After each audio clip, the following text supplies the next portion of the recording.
Hey Salem, how you doing out there? It's a beautiful day. It's nice and sunny.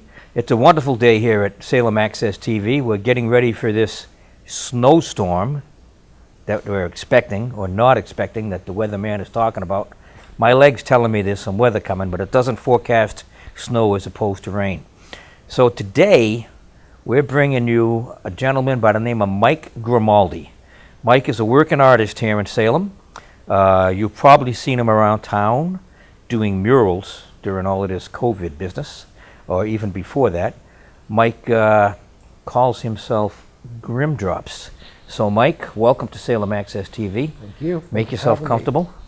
All righty, and we're going to start right away, no wasting time. Right. Can you tell us about your origins, Mike, how you came to be in Salem and working in the creative arts field? Yeah, so from the North Shore, originally from Gloucester, Mass. I went to Montserrat College of Art. You left the island? I left the island. Wow. I went over the bridge, made my escape. I go back to visit. My parents are still there. But yeah, I left the island to go to Montserrat College of Art in 2001. Graduated in 2005. Had a bunch of creative jobs, graphic design, patent illustration, basically draw out inventions, all line art, screen printing for several years. Just got into murals over the past couple of years. That's my main focus, pretty much. Murals, fine art, and design. But yeah, after graduating Montserrat, I sort of stayed in Beverly for a while. I moved around a little bit. I lived out in Brooklyn, New York for about a year. I lived out in Bozeman, Montana for a year. Nice. Sort of not really knowing. I knew I wanted to do something in the arts, but I didn't know what. I didn't have a clear path, like a lot of people at that age, trying to navigate your way through and figure it out. But then my wife and I, we just moved to Salem, all the way from Beverly. We moved to Salem. From where? From Beverly, over the bridge. It's that place. Okay, another world. Yeah. But we moved over a couple years ago, and it's just sort of taken off my career from there. So I got to ask, when you were a little kid in Gloucester and in school, Yeah. were you the kid that was always drawing on the desk, on the wall, chalk out in the driveway, messing up the town? Was that you? I never did much for vandalism or graffiti or anything like that. I was a well-behaved artist, I guess. You were a well-behaved you would kid? say. Yes. All right, But I okay. was definitely always the one drawing. I was the go-to kid in class. If there was an assignment that required a drawing of something, I was always the first one. Did you draw your All done. teachers? Yes, of course. Did they like your drawings? Yeah, I think I was liked by my teachers. I'm kind of disappointed to hear that part, but that's okay. So this mural business has become really big in Salem in the last couple of years, especially with the emergence of the Punto Urban Art Museum. Yeah. Is that what drew you? Were you doing murals before that? Can you explain this mural business? Yeah, I can, can do my best. First off, the work down at the Punto Urban Art Museum is incredible, and there's world-renowned, specifically mural artists there, world-renowned mural artists. So I'm not at all to that scale. I'm not, I'm getting some sort of recognition finally after, it's taken a long time. I'm finally able to do this full-time, which is just recently, which is awesome. But yeah, so there are mural artists. There are artists who do murals as part of their repertoire, and then there's muralists who do that full time. And they might do, a lot of times these artists will do festivals. They'll just travel around all year doing these mural festivals. And so they're extremely well versed in that, and that's their craft, and that's pretty much what they stick to. I feel like this was more a thing back in the day. It's sort of coming back around. I think murals for promotion and for advertising, for businesses, to draw people in. And there's sort of different ways that the fees will be structured for a mural. Whether or not it's inside or outside the business makes a big difference.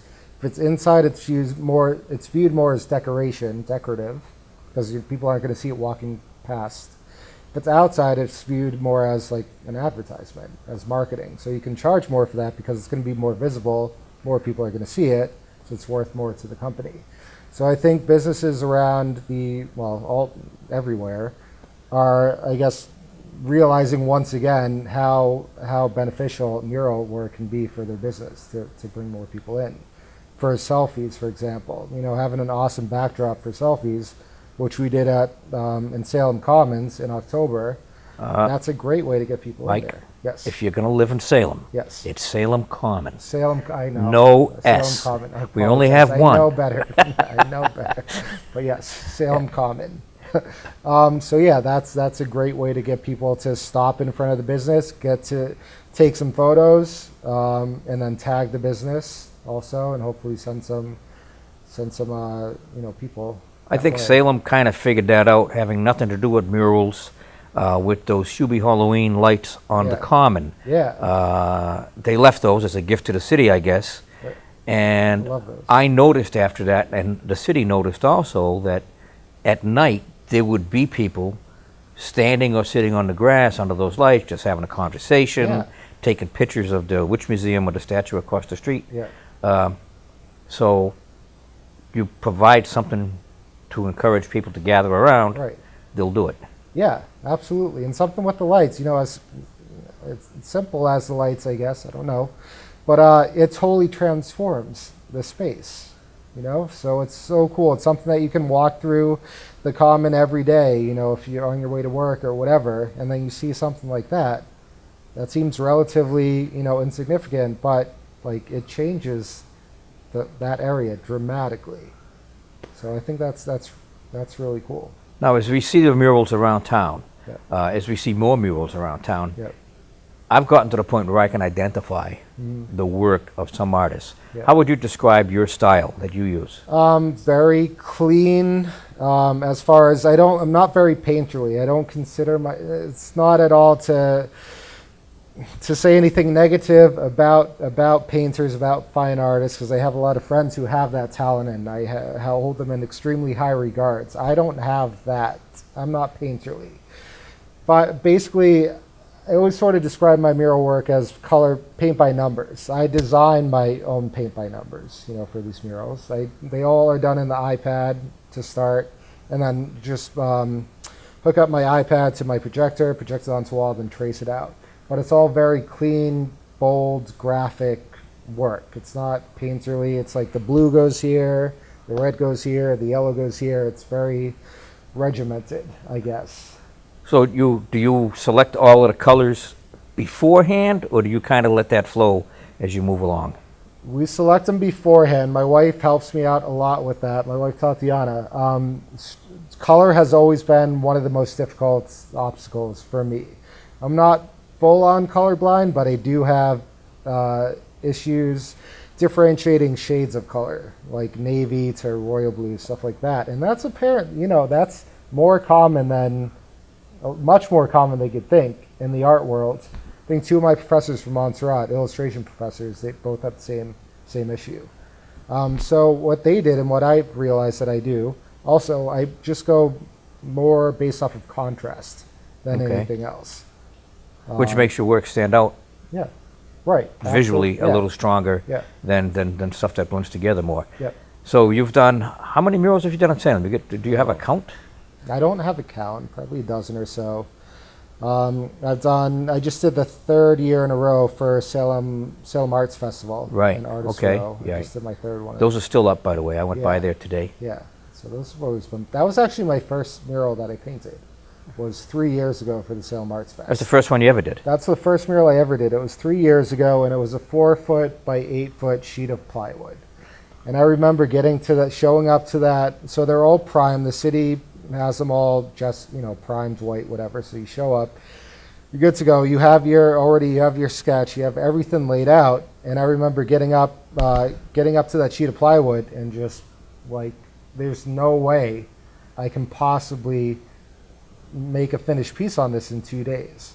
Like, it was so beyond my comfort zone. And so then I ended up finishing it kind of down to the wire. And then after I did that, though, I realized how much I liked it and how much I really enjoyed seeing myself large scale.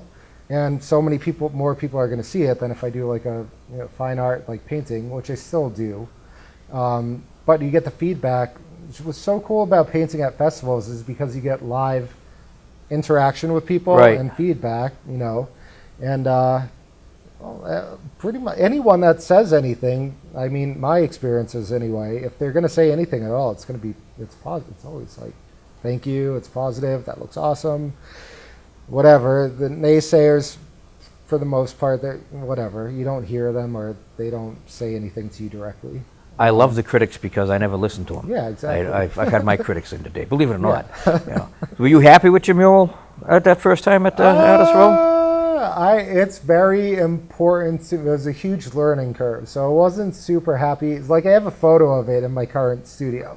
It's really important to me. It's a very important piece to me that I did because that kind of set me off and like momentum to totally different type of work that I had never done before, but that I loved. So I wasn't so happy with it. Just judging the work alone on its own merit. Yeah. At the time I was. That's like a lot of work you do. So what happens to that mural? Did the city keep that, or The city, well, it's weird. It was tagged, so somebody went, did their graffiti, their Oh, and signature on that it was nice of the them. next day. That's a compliment. I guess. Just mine, so they really liked mine apparently, but it was the next day, so. Anyway, the They city. did it the next day? The next day. It must have even happened that night, I think, after I finished it, because I think we went the next morning to take photos, maybe. But anyway, I think it was either the next morning it happened or that night, but immediately. And just mine. And we hadn't moved to Salem too long before this had happened. So I'm like, I didn't even have time to make any enemies. So like, It had to be that night because that's basically where all the roads from the bars in downtown Salem meet. They all intersect right there. It's like the Gettysburg of the Salem drinking world. Yes. You know, you're coming in from Dodge and Lafayette, you're coming in from Derby, you're coming in from Washington, Essex, Central, absolutely. They all merge right there. Yeah. So I think you actually should be complimented that they picked your. That's the way I would look at that. Very specific. Yeah, I would look at that as a compliment. Absolutely. So, so the city does keep them. So they are like also with all the barriers that have gone up around this city, which we can talk about too. But they're all these murals, like for the Salem Arts Festival and stuff like that, the city owns at the end. And in the past, they've just been sort of stored, I guess, and didn't really see the light of day. I have heard, and I hope this is the case going forward, that they can just be used for public schools in the city, absolutely, or in parks, or because these are working. A lot of them that are done, the murals that are done, are working artists. There's a huge amount of creativity in the city and artists in the city who make these murals are beautiful. So I hate to see them just be packed away. There's been, 4 or 5 years that they've done that? Is it 4 years or 3? I mean, I've been involved for 3. I don't know how much longer. I think a year or 2 before I did my first. So let's just say 5 years, 20 murals each time. So there's That's 100 murals. Already. Yeah. I could see a show at the Common with all of them out there one day. That'd be awesome. A retrospective on the Salem Mural Program. Yeah. So the concrete traffic barriers, that was a great job by the city. Yeah. To whosever idea that was, and then to organize it, get those barriers out there, and the artists got paid a little bit for that, and it really did dress up the downtown, because the outside dining all by itself did that. Yeah. And then putting out the barriers was the right thing to do, but then to paint them was just made it more attractive and more interesting. Yeah. And you did some barriers. I did in Salem and in Beverly. Where did you do the barriers in Salem? In Salem, in front of Brody's. Okay, so they were like all black and white. Yeah. It's kind of the idea behind that was they were all black and white, and they sort of were reminiscent of I don't know, these like no crossing signs, whatever, but just black and white diagonal like stripes. So that was sort of the idea, at least for the color palette. Although one of my favorite color palettes is just black and white, or black, white, and gray. Anyway. So anyway, just did these black and white with just all different icons: a peace sign, a dove, I think yin and yang sign. So all things just to promote, just this is the bad time, whatever. Just try and be cool with each other. Just Yeah. So you did some in that other town across the bridge. Yes. I'm not gonna say it. I But what understand. business was that? It was in front of Bonefish Harry's. Oh, Bonefish Harry's. Okay, Yeah. what'd you do there? So I did these sort of all these first Bonefish Harry's seafood, primarily like seafood restaurant. So I did a bunch of whales, sharks, all sort of just silhouettes and very stylized waves going through, and the waves kind of stylistically sort of like cut up the fish into like kind of pieces. So it was like just different tones of color throughout the waves and then throughout the fish. That's kind of hard to explain. Now, had you ever painted a concrete traffic barrier before? No, but it's so funny how people will always ask. A lot of times I'll be approached to do a project, and I'll be asked, have you ever drawn a whatever before? Or have you ever painted on whatever before? And it doesn't really matter, you know. Canvas is a canvas. Yeah, I mean, it might be a little bit more specific, or you just have to go and do your research beforehand and figure out how you're going to make it happen. But I'm not going to turn down a project because anything you haven't done at some point, you haven't done whatever it is before until you do it. So, like, I'm not going to say no to a project because I haven't done it before. If it's within my wheelhouse, and if it's something creative, Well, it's all creative. Yeah. So you came to Salem a couple of years ago. Mm-hmm. The term creative economy is thrown around a lot in Salem, especially, but now it's starting to spread out into Beverly, into Peabody, Yep. and into the other towns. What do you really feel that right now there's a creative economy, or is it just something that people are envisioning and it's coming? No, I definitely think it's around for sure. Like I said, I don't know if it's. I got entwined in the creative community here in Salem immediately. I kind of met my peers, and everything just sort of snowballed when I moved here. But I was in Beverly for years prior, and I didn't really feel like there was a whole lot going on as far as the creative economy. There'd be pieces that would pop up here and there. There's always be something going on with the college there and stuff like that. And there's some working like art studios out there, but never really like overall for that the city felt, you know, or you felt like the city was coming together and seeing these pieces. But I do think it's a real thing for sure that's happening now. I think it's been huge for this whole pandemic.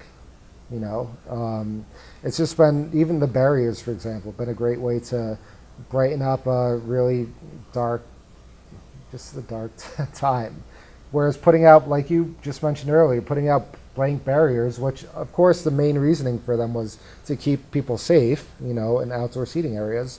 But the fact that they're all essentially their individual murals, I mean, Turn the whole how town awesome into is a that? piece of brutalist architecture, Yeah, which exactly. people don't appreciate. Yeah. So you feel that this has some legs, it's going to go somewhere, because I do think I mean, so. you've always had the Salem Arts Association in Salem, a couple of other art associations. Yeah.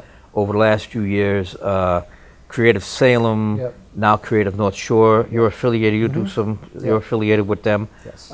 They've stepped up, and the city has supported them tremendously. Yeah. Salem began with the public arts program, about 10 or 12 years ago, with 3 pieces of aluminum sculpture. Corner of Front Street in Washington, Yeah. top of Central Street. I don't remember where the third one was. Every time Salem puts out public art, Yeah. like the public art that's down at Collins Cove now, Right. Yes. they take a lot of criticism. We've already discussed the critics. The critics are always out there. Yeah. You know, one man's art or treasure is another man's trash, which goes with art. Yeah. Do you think that Salem, beyond just the mural program and the COVID reaction, is Salem really stepping up and becoming something public art-wise, or not? I think it is for sure. I mean, Punto is, I think, maybe the shining example of it, where they're bringing like major. It's tough. We kind of go back and forth with Punto because as an artist and just someone who appreciates art, of course, or I couldn't do this otherwise. I just love to go there, and I'm just in awe every time, just in awe looking at that work. They're bringing in people from all over the world doing this. So that's awesome. But we have such a great stock of, creatives here in the city and in the surrounding areas. So it does kind of hit the creatives hard around here when you see like, well, why are you flying in this person from South America or wherever when you've got all these people right in your backyard? So I think that's definitely something to keep in mind.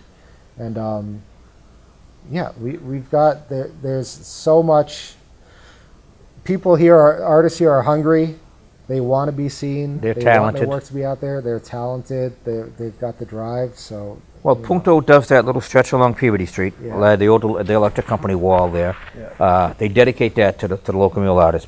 And I know a couple of the local mural artists help with some of the biggest murals. Well, Yeah. a couple of artists. Miguel Cruz, Yeah. I think, a very talented kid. Yeah. I think he's helped with a few of those. But Yeah. you'd like to see that expanded a little bit to maybe some local Yeah. artists can get a big canvas to work on? Yeah, to give us, so most of the time, at least in my experiences, like I just said, over the past few years, has been the canvases generally that are given to local artists is either usually like a sheet of plywood or a couple sheets of plywood, or like in Punto along the National Grid barricade wall. It's Blocked like by 8 parked foot cars.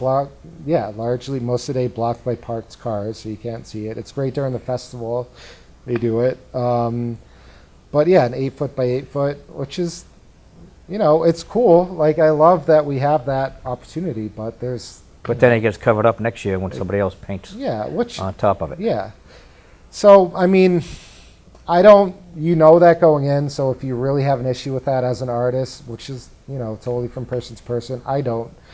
But if you do, then that's not the right project for you. It would be nice maybe if it's going to be covered up year after year, if it's maybe was done on, that's why it's great doing it on a piece of plywood, because it can be used. The barricades, they can be used in the future. So that's always really nice. But there's a bunch of areas around here that could be used for just like larger canvases, sides of buildings and stuff, just for some local artists. What areas are you thinking about? Tell me. Well, I will tell you, like, Shetland Park is, I just think it's such an eyesore. It's a blank canvas. There's so much beautiful architecture around here that I think it would be awesome to have my art on, but like, it's beautiful the way it is. Like, but something if there's just like a giant white side of a building, like, yeah, I want to fill that up. Well, a few years ago, National Grid put out a call for artists for their gas tank down on Boston Street. Yeah. A local artist didn't get that. I mean, it's actually it's a nice design. I know a couple of local artists that put in for that, but I don't believe a local artist got that. But what about, what would you do with that water tank up on Gallows Hill? Oh. I mean, you have to have the witch on there, or else they'd run you out of town. But I would love to do something like that. I guess, what would I do? I would do the witch. I guess I would probably do a lot of my work that I really like doing too. Is sort of, there's some good, like these sort of rays coming out in the back here. Yep. This one's even a good example with all this line work, this black line work. It's just sort of like kind of trippy, I feel like. It's almost a little bit uncomfortable to look at, which I really like that. So yeah, I guess the witch, and then maybe just sort of like a bunch of like really heavy line work, and maybe even keep it simple to like 1 or 2 colors. I love that too. I like keeping a limited palette, because as you're putting, you're kind of reining in how much you're able to do with color, and you're more focused, I guess, on form and how these forms are going to interact with each other. and you'd have to be careful. Let's just say Salem decides that they're going to put out a call for artists for that water tank. The neighbors all around Ward 4, a little bit of Ward 3. People could see it from a lot. They'll all have feedback on what they want to see there and what they don't want to see there. Yeah, and that's that's one of the most difficult things. Like with anything, the phrase "too many cooks," that's for a reason. I remember when I first started. So I did the first mural 3 years ago for Salem Arts Fest, and then I'm like, I want to really get involved with this. I want to do this for as part of my business. So I hadn't done anything large scale. I hadn't done anything for an actual client. I mean, I did it for the client in the city of Salem, but it's basically you make your own design, whatever you want to do, and you submit it. If they like it, they let you draw it. So I wanted to do something specifically for businesses. So I looked around for some local like nonprofits. And one of the first ones I went to, I won't say the name, but I was really excited to do it. But I thought I was going to be dealing with 1 or 2 people, but then all of a sudden there's 6 or 7, 8 people involved. And so this is me reaching out to them. I still had a portfolio, like I've had some work for them to look at. So I'm like, I just want to donate. I'd love to donate a mural to you. Like you can give me the theme, whatever. So we went back and forth. They did a couple designs, and then ultimately, like they couldn't decide what they wanted, and I was just getting, kind of annoyed because I'm trying to do something nice. I mean, I'm doing it for myself too, but I'm also giving something to you, and they're like, we just can't come to an agreement. Like, Well, that's their problem. Yeah. Because it became a problem for you. yeah, But that's their problem. Now, of course, that long before Punto Urban Art Museum, there were murals at the Point. yes, There was the original one on a wooden canvas on the side of the building on Congress Street, which I think is still there, and I think they cleaned it up a little bit. And there were a couple on Peabody Street right, in that vacant lot. yes, But the first big-time public mural in Salem was Kenny Schraff on the side of the parking garage. oh yeah, Yeah. yes. I love was that. working for Patch when they did that, and that was kind of controversial at the time. Yeah, I watched him work. It was impressive to watch him work with all I'm those, sure, yeah. with all those cans of spray paint. love Took some that. photos. Yeah. But even that was controversial at the time. But you know why I liked that mural? Why? Because for the first time in my lifetime, the city of Salem actually power washed a portion of that garage Oh, there you in go. order to put the mural on. Just that corner. That's just that corner. Just that though. corner. I mean, you look at the rest of the garage. So Yeah. what about that as a canvas? I love. Yeah. I mean, those absolutely. long, Yeah. that Yeah, I love that. maybe you could talk to your boys and your girls there at Creative North Shore and Yeah. put that bug in somebody's ear. I would definitely put that out there. I think, yeah, parking garages, I think are a great canvas for that in general. They're very urban, obviously. A lot of times they typically don't have a lot of the most interesting, architecture going on. Sort of, yeah. I think that's. I a think great that's our- area for it.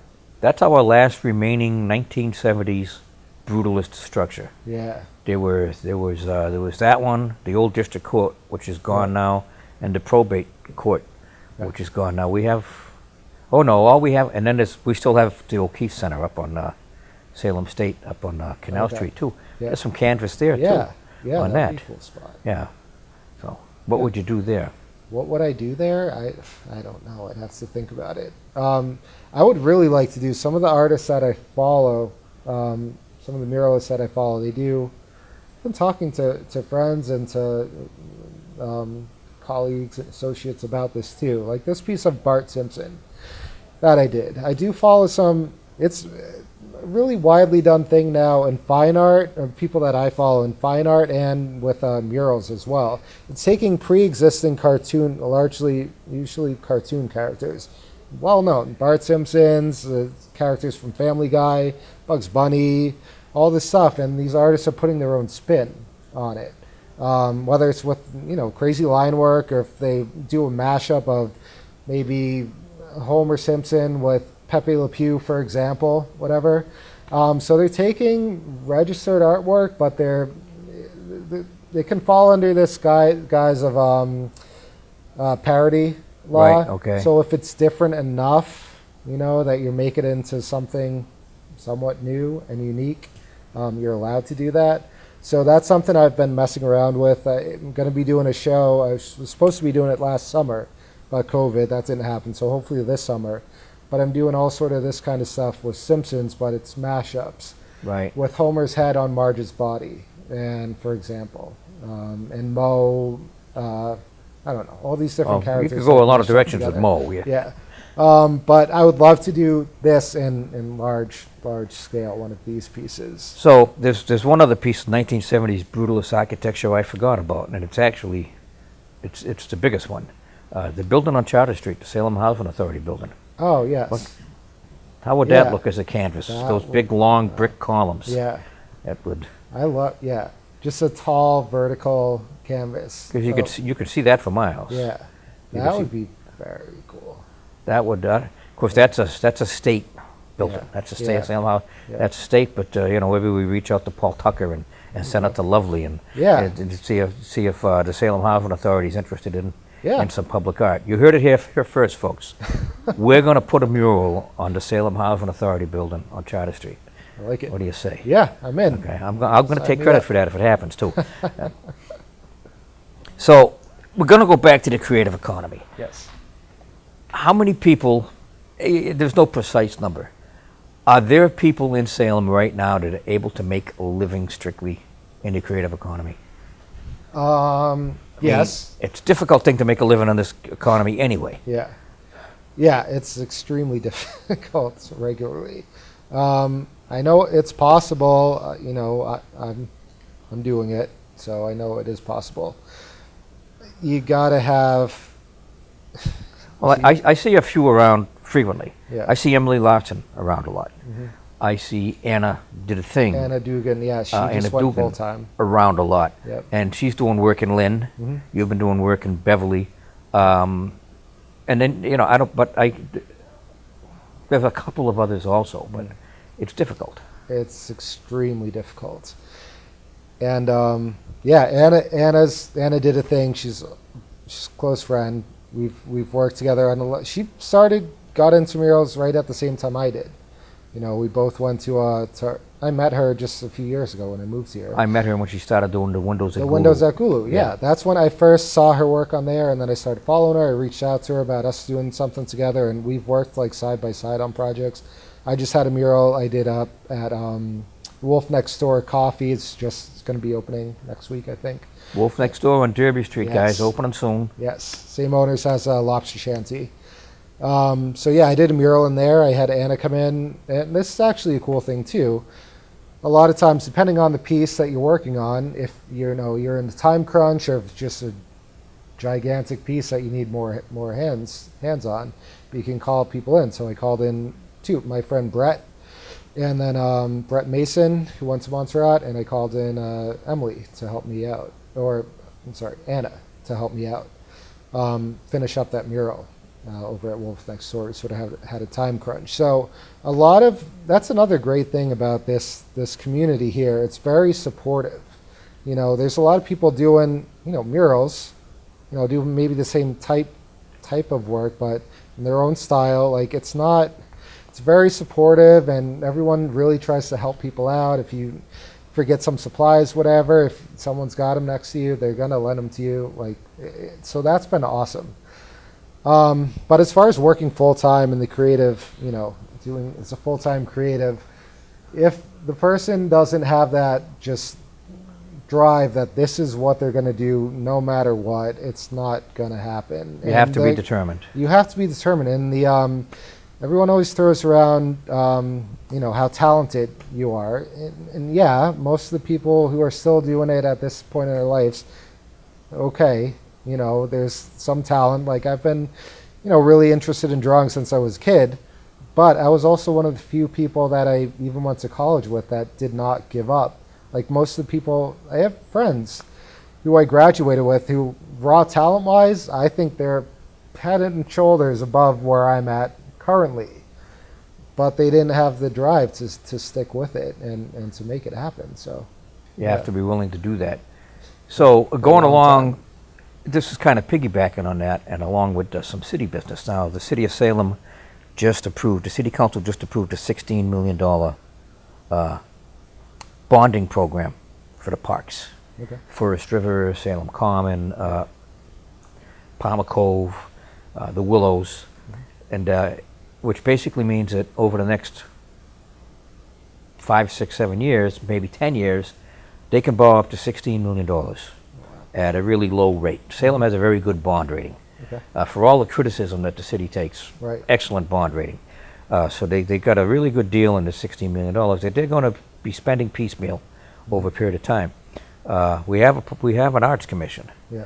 So the question I have this is for the city and for everybody out there, but also for you in the creative arts community, is who's thinking about how to incorporate public art, Yeah. murals, Yeah. across the board Yeah. into these park improvements. Is anybody thinking about that? I'm sure John Andrews from Creative Collective, I'm sure he's aware, and his team is thinking about it. Any creative that knows about it is just thinking about the potential, for them to continue to make their mark on the city. Yeah, I mean, those are the two. I mean, Creative Collective, Creative North Shore is huge in this community as far as making stuff happen. Punto Right. also as well. So yeah, and having the funding available. Without that, I mean, you're kind of stuck. So. Well, and even with that $16 million in bonding money, there'll be grants Right. that can be applied also. Right. So That's very exciting. just food for thought, Yeah. food for conversation. Yeah. So, I mean, Palmer Cove, I'm sure Punto will be involved Sure. in any public art that goes in down there. Yep. Forest River, the Willows, Common, all very visible areas. Yeah. So, if I give you the power right now to take 2 other mural artists, Yeah. and pick a spot in Salem. Pick a spot in Salem to do what you want. You don't have to tell me who you're picking to work with you, Yeah. but where you going to go? Anywhere you want in Salem. Anyway, Anywhere you want in the whole city. Indoors, outdoors, on a roof, in a cellar. I think going back to it, I mentioned before Shetland Park. That's Because it's a big white canvas. It's a giant white canvas, prime real estate. It's right on the water. You can see it from land and from sea. a big mural on the canal side. Yeah, I think that would be. That's a big canvas. That's a big canvas. That That is. would be cool. And I would do a nautical themed kind of thing. I've done a few nautical themed murals. So I like really big, like Kraken, giant octopuses, and the storm, like really just gnarly storm going on. So lighthouses, pretty fun. So yeah, I think that would be the theme for the piece, and that Yep. would be very. Maybe somebody very needs to fun make a project. phone call or send an email Yeah. and make a proposal. Yeah. How long? That'd be a long project. Oh yeah, that would be. Yeah. That would be a big project. Staging. Yeah. It'd be like the window washer Yeah. out there painting off a scaffolding. Yeah. I would definitely put some other artists to work for that. That's bring in a- some assistance for sure. That would be probably the biggest single canvas in Salem, I would I think. so. Yeah. So a nice nautical theme along the South Yeah. River Canal. Yeah. And because that's was known originally as the Pequot and Nomkeg Mills. Okay, yeah. It was the Nomkeg Mills with the Pequot Steam Cotton Company operated out of there. That was a big mill. My grandmother worked there as a little kid. Oh wow. Yeah. Back in 1917, 1918 or so. See, then hearing stuff like that, it makes me feel bad even about entertaining the thought of putting my art on it, because there's so much, history to a building. Well, like again, that. if you were to get a contract Yeah. to put art up on there, it Yeah. would be, because you might run into that same problem with 10 people trying to have input into what you should put there. Obviously, Shetland would have an idea of what they want, Of course. and you'd have to work within those parameters. Yeah.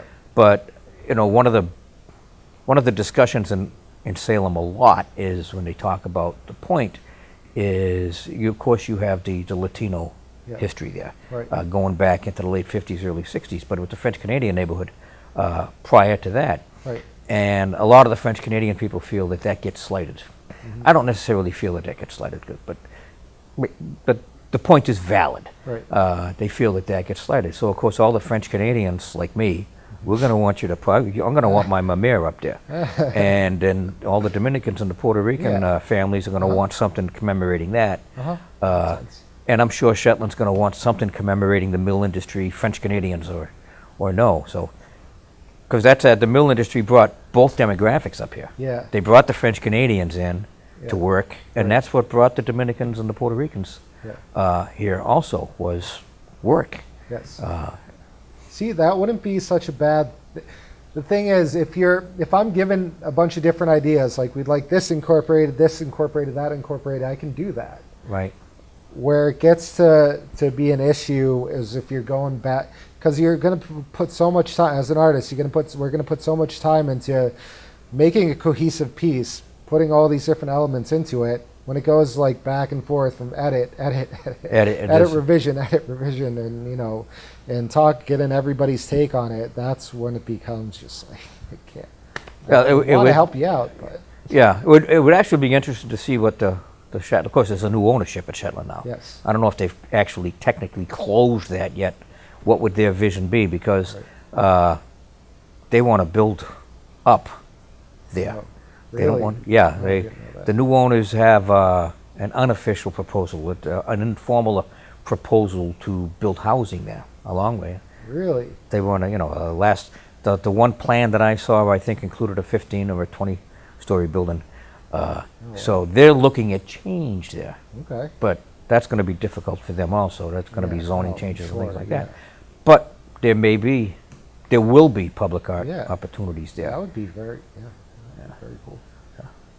Grimdrops, Yeah. hanging off a scaffolding, Yeah. I would over do the it. canal. I would do it. Seagulls buzzing around your head because that lady's sewing the bread Yep. out there, and all the Hey, I'm seagulls are used going to to like come by. growing up in Gloucester. I've been around my fair share. You're used to the gulls. You're used to the gulls. So, growing up in Gloucester, you were your families, were you anything with the fishing industry or no? So we grew up. All my neighbors were. Neither of my parents are from. A lot of the population there is Right, multi-generational, absolutely. My family was not Jersey and Maine, but my father was Portland, Maine, right on the water. So a big part of he felt right at home in Gloucester. Is still right on the water. So yeah, we moved there when I was like 3 years old. My father actually designed the house, and him and his friends built it. So they kind of built my parents' dream home, and so we were there. Well, my parents are still there, looking to retire in the next couple of years. But yeah, we grew up. It was in a cul-de-sac, this house, and all my neighbors were all in the fishing industry. So we'd come home sometimes, and like hanging from the front door would be a baked stuffed lobster. Oh, nothing wrong with that. Like it was like a normal occurrence. So that was great. But yeah, family is not involved in it. Family, are they still in Gloucester? My parents are. Yeah. Parents, yeah, I know you're not. Yeah. I'm not going to say you moved on up, but you did move on up. Well, I can't say. Moved. I was just Not going to even. take a shot at Beverly. I have to stop that. I just have to stop that. I can't help myself. I won't say anything. So another thing that I've given thought to when I see all of this public art coming up is we have multiple. I hate to use the term gateway because it's become a politically charged term, but we have multiple gateways to the city. The bridge coming in out of Beverly, well, two bridges coming in out of Beverly. Right, yeah. You've got Bridge Street, we've got Boston Street, we've got Lauren Avenue, Right. even Lafayette and Canal are considered gateways. And we really don't have public art Right. along those. Yeah. To have something at every main Right. artery into the city. Right.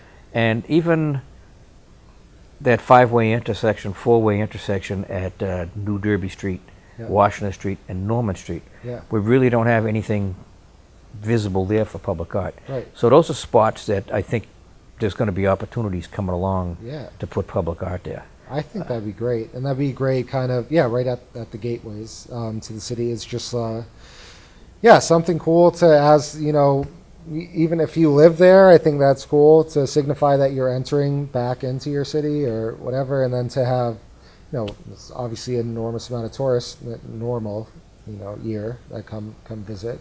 So that'd be great, and I think even there's a lot of potential there for artists from different communities working together on a piece that maybe, part of it is in Salem, part of it's in Peabody. A piece on the bridge. Awesome. One side is Salem coming in, the other side's Beverly going out. Yeah. Or however you want to put that. Yeah. But yeah.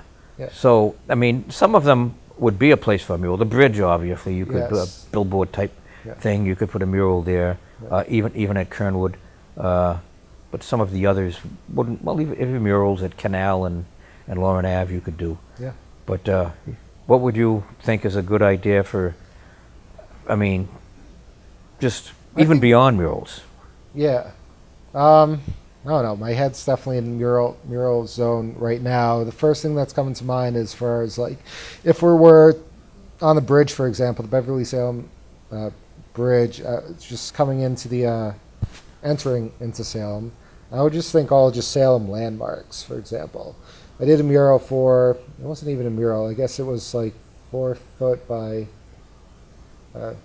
maybe like 3 feet by 7 feet or so. And it was for Salem Historical Tours and Haunted Footsteps, right downtown.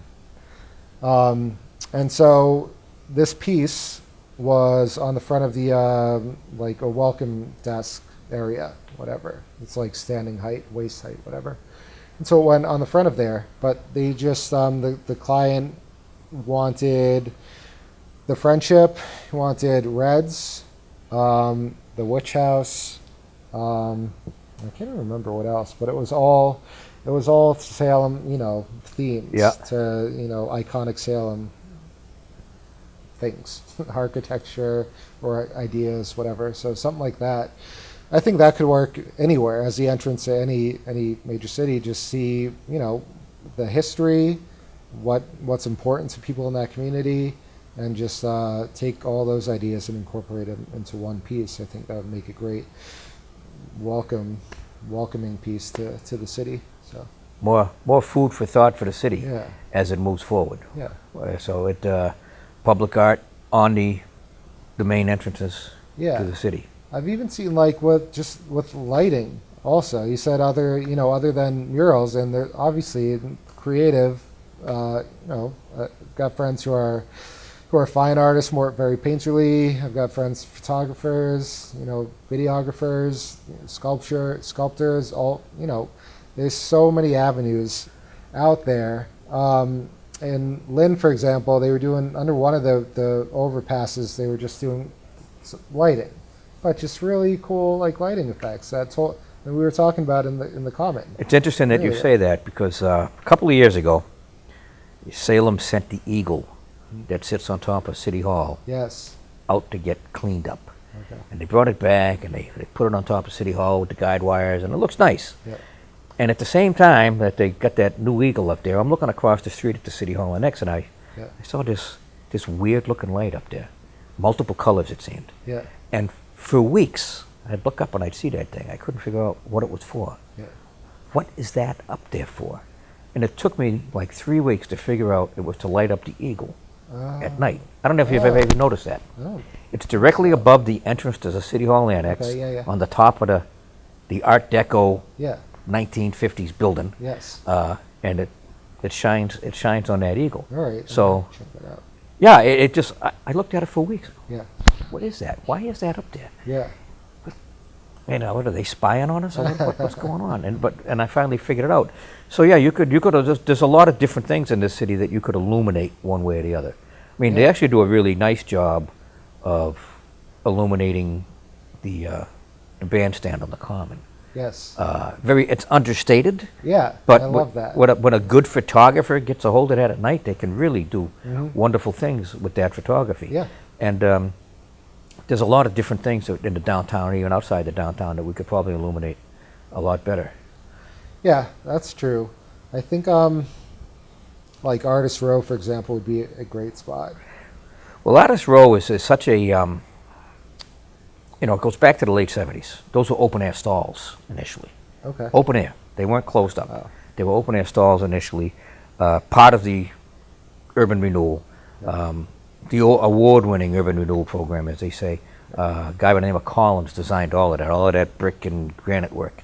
Okay. And then, of course, it's evolved over the years. It was incubator businesses at first, with the exception of the Shanty, which was the anchor. Right. But, 15, 16, 20 years ago, they were ready to tear the whole thing down and build a big building there. It was huge. Wow. And really, then at another point, they wanted to rip it all up and just make it into a parking lot. And somehow, Artist Row has survived into 2020. Yeah. 15 years ago, 20 years ago, it wasn't going to happen. It looked like it was going to go. Wow.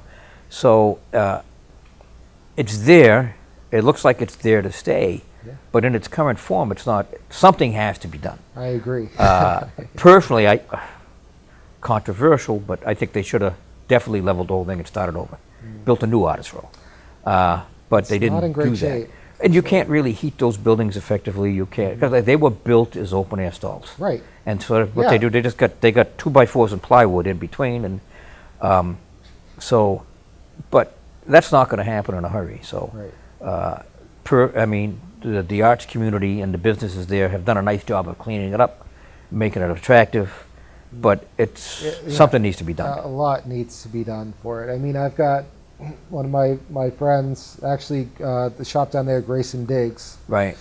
So I was down I there. like them. They're nice guys. Yeah, they're nice folks. Yeah, very nice. And I was down there, actually. They were nice enough to let me set up in front of Grayson Diggs and sell some of my art, small canvas pieces, all during not this past October, but prior. Farmers market days are always big. Oh, yeah. yeah.